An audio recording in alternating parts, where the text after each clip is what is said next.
Ma'am ఎప్పుడులాగే మనకి ఈ month April నెలలో ఏ రాశుల వారికి ఎలా ఉండబోతుంది అంటారు? రాశి ఫలితాలు మాట్లాడుకోవాలి. ఎప్పటికైనా సరే రాశి ఫలితాలు మాట్లాడుకునే ముందు మనం గోచారం మాట్లాడుకుంటాము. ఎందుకంటే గోచార రీత్యానే మనం చెప్పడం అనేది జరుగుతుంది. సో ఈసారి ఏప్రిల్లో మనకు తెలుసు సన్ ఎగ్జాల్టేషన్కి వస్తారు, అందరికీ తెలుసు. అలాగే మూన్ ఎగ్జాల్టేషన్ అయినప్పుడు మనకి అక్షయ తృతీయ ఇవన్నీ వస్తూ ఉంటాయి. అది ఎగ్జాక్ట్గా డేట్ నాకు ఇంకా చూడలేదు కానీ బట్ జనరల్గా చూసాము అంటే కొన్ని మంచి రోజులు ఉంటాయి, కొన్ని అంత మంచి రోజులు అనేవి ఉండవు అనమాట. అది కూడా కొన్ని రాసుల వారికి చాలా బాగుంటుంది, కొన్ని రాసుల వారికి అంత బాగుండదు. బట్ జనరల్గా చూసాము అంటే ఎక్కడెక్కడ ఏ రాసుల్లో ఏ ప్లానెట్స్ ఉన్నాయో ఏ మూమెంట్స్ ఉన్నాయో చూద్దాం. ఫస్ట్ అంటే గోచరం రీత్యా ఎలా ఉందో చూద్దాము. ఫస్ట్ మనం మాట్లాడుకునేది శనీశ్వరుడి గురించి మాట్లాడుకుంటాం. శని ఏమో మనకి మీనంలో ఉన్నారు, మీనరాశిలోనే ఉంటున్నారు ఈ నెలంతాను. సన్ కూడా ఏంటంటే స్టార్టింగ్ ఆఫ్ దిస్ మంత్ మనకి మీనంలో ఉన్నారనమాట. ఆయన ఏంటంటే ఏప్రిల్ 14th మూవ్ అవుతున్నారు, అంటే ఎగ్జాల్టేషన్ పాయింట్కి వెళ్తున్నారు, అంటే మేషరాశికి వెళ్తున్నారు అనమాట. అలాగే మనం చూసాము అంటే మార్స్ కూడా మీనంలోనే ఉన్నారు. మనం మాట్లాడుకున్నాం అంటే గ్రహ కూటమి అవుతోందని మాట్లాడుకున్నాం. అలాగే కుంభంలో అయింది, ఇప్పుడు మీనంలో అయింది. తర్వాత ఇప్పుడు మేషానికి వెళ్ళబోతున్నారు మార్స్, ఏప్రిల్ 2nd వెళ్తున్నారు అనమాట. తర్వాత most important planet and commercial planet మనకి తెలుసు మెర్కురీ అయ్యారు, అంటే బుధుడు కూడా మనకి ఏప్రిల్ 11th ఆయన ఏంటంటే మేషానికి వెళ్తున్నారు అనమాట. అలాగే మనం నెక్స్ట్ మాట్లాడుకోవాల్సింది శుక్రుడు మనకి తెలుసు టువర్డ్స్ ఎండ్ ఆఫ్ మార్చ్ ఏమో మనకి మేషానికి వెళ్ళారనమాట.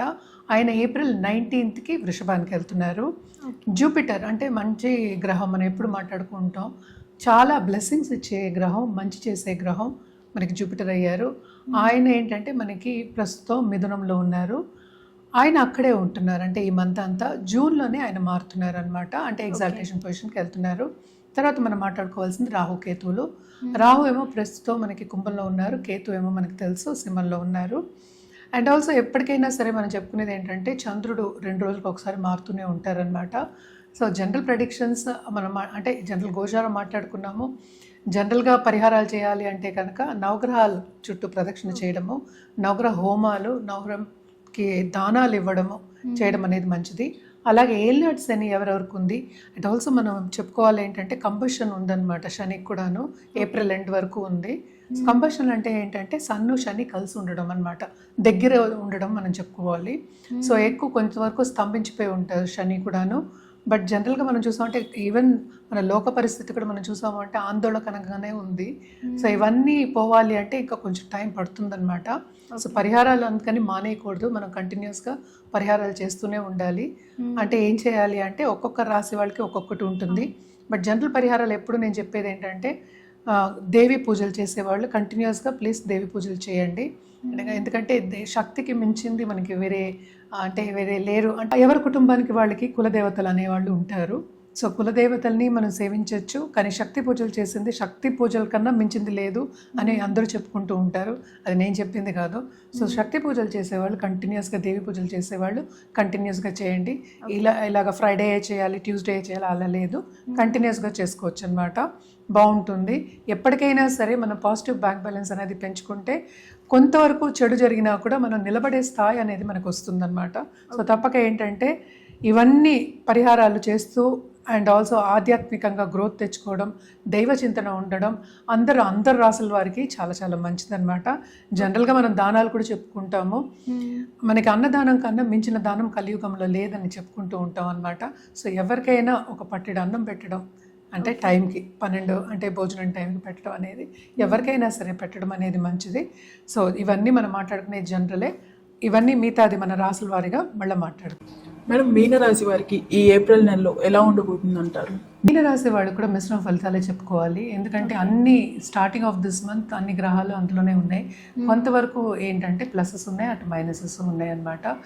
సెకండ్ లార్డ్ ఏంటంటే సెకండ్ హౌస్కి ఆయన ఓన్ హౌస్కి వెళ్తున్నారు, థర్డ్ లార్డ్ థర్డ్ హౌస్కి వెళ్తున్నారు. సో తప్పక ఏంటంటే వీళ్ళకి క్రియేటివిటీ అనేది ఎక్కువ అవుతుంది. ఎస్పెషలీ ఆర్ట్ రంగంలో ఉన్న వాళ్ళకి, ఇప్పుడు సినిమా రంగంలో మంచి ప్రాజెక్ట్స్ వచ్చే ఛాన్సెస్ ఉన్నాయి. అంటే ఏంటి, వాళ్ళ కెరియర్ పాత్లో ముందుకెళ్ళి విస్తరించే ఛాన్సెస్ అనేవి కనిపిస్తున్నాయి. అలాగే ఏంటంటే ఉద్యోగం పోయి ఇంట్లో కూర్చున్న వాళ్ళకి, కంప్లీట్గా నాకు అసలు ఫైనాన్షియల్ సిచ్యువేషన్ వెరీ బ్యాడ్గా ఉంది అన్న వాళ్ళకి ఈ మంత్లో కొంతవరకు ఊరట అనేది కలుగుతుంది. అంటే రాబడి వచ్చే ఛాన్సెస్ కానీ కొత్త ఆపర్చునిటీస్ వచ్చే ఛాన్సెస్ కానీ ఎక్కువ కనిపిస్తున్నాయి అన్నమాట. ఈ రాశి అధిపతి మనకి తెలుసు 4వ ఇంట్లో ఉన్నారు. సో కొంతవరకు కంఫర్ట్ లెవెల్ కూడా పెరగాలన్నమాట. కానీ శని కూడానే ఉన్నారు కనుక శ్రమ అనేది విపరీతమైన శ్రమ ఉంటుంది. అండ్ ఆల్సో ఏలినాడ్స్ అని కూడా ఏలినాడ్స్ అని ప్రభావం తప్పక ఫైనాన్షియల్ సిచ్యువేషన్ మీద కనిపిస్తోంది. సో అండ్ ఆల్సో ఏంటంటే కెరియర్ పాత్ మీద కనిపిస్తుంది. కానీ టూరిజం ఇండస్ట్రీలో ఉన్నవాళ్ళు, హోటల్ ఇండస్ట్రీలో ఉన్నవాళ్ళు, ఫుడ్ ఇండస్ట్రీలో ఉన్న వాళ్ళకి చాలా చాలా బాగుంటుంది. తప్పక విస్తరిస్తుంది. ఎందుకంటే ఇవన్నీ ఏంటి, సేవ చేయడమే కదా. శనికి సేవ అంటే చాలా ఇష్టం. సో తప్పక ఏంటంటే ఎవరికైనా సేవ చేసినప్పుడు అండ్ ఆల్సో ఎస్పెషలీ హోటల్ ఇండస్ట్రీలో ఉన్న వాళ్ళందరూ కొంచెం ఎవరేమన్నా కూడా కొంచెం జాగ్రత్తగా ఉండాలి కదా.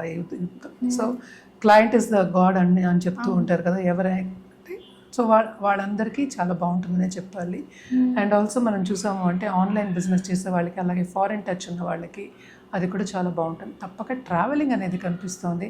దాంతోపాటు శ్రమ కూడా మనకి అధికం కనిపిస్తుంది అన్నమాట. బాధ్యతలు చాలా ఎక్కువ అండ్ ఆల్సో ఏంటంటే టైం తక్కువ అవుతుంది అన్నట్టు అనిపిస్తూ ఉంటుంది. సో యాంగ్జైటీ కానీ వర్క్ ప్రెషర్ కానీ చాలా ఎక్కువ ఉంటుందన్నమాట. దాంతోపాటు ఫైనాన్షియల్ ప్రెషర్ కూడా ఉంటుంది. అలాగే ఇంట్లో అందరితో సన్నిహితంగా ఉండడం అంటే కొంతవరకు ఏంటంటే మిస్అండర్స్టాండింగ్ వచ్చే ఛాన్సెస్ మనకి ఎక్కువ కనిపిస్తున్నాయి. అండ్ ఆల్సో విభేదాలు వచ్చే ఛాన్సెస్ కూడా మనకి ఎక్కువ కనిపిస్తున్నాయి అన్నమాట. అంత ఈజీ రిలేషన్షిప్స్ అని చెప్పలేము. అండ్ ఆల్సో ఇంటర్పర్సనల్ రిలేషన్షిప్ కూడా కొంతవరకు దెబ్బతినే ఛాన్సెస్ మనకి కనిపిస్తున్నాయి అన్నమాట.